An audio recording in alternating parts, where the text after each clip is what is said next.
Not allowed that time. Colors used to stay alone, blacks alone and whites alone.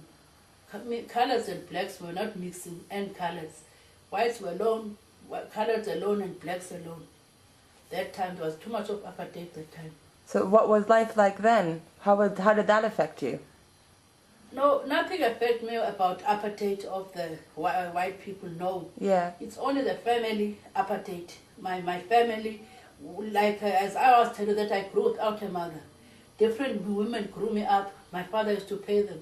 But the fourth person that looked after my mother, my father fell in love with her, and my father married her. And that's where she got children from my father, and she started to abuse me. That I'm not her child.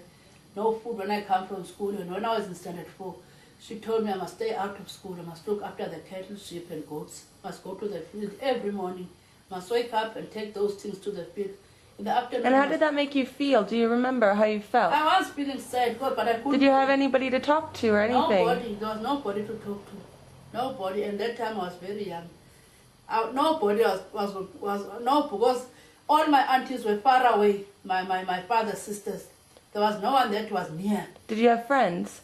I was very young. I was not allowed to have any friends that time. If I go to the river and get some water, I must just put the water on the bucket and carry it with my head and run back home.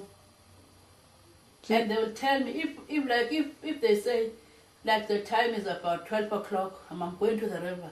By 12:30, I must be coming inside the door from the river. So I didn't have any friends.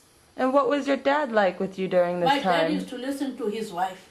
And he didn't care? He didn't care about me. He was only listening what his wife said. Even if I talk to him about my life, he won't do anything. He'll see that I'm wrong. There's nothing wrong with his wife and his children. I'm the wrong one.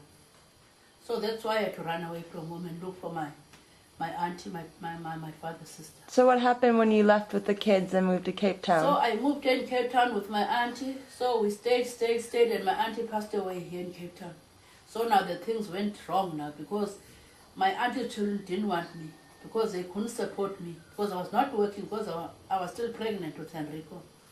So as I was suffering like that with children, no money, no food, but I'm still staying there by my auntie's place. I'm staying at the back in a hockey.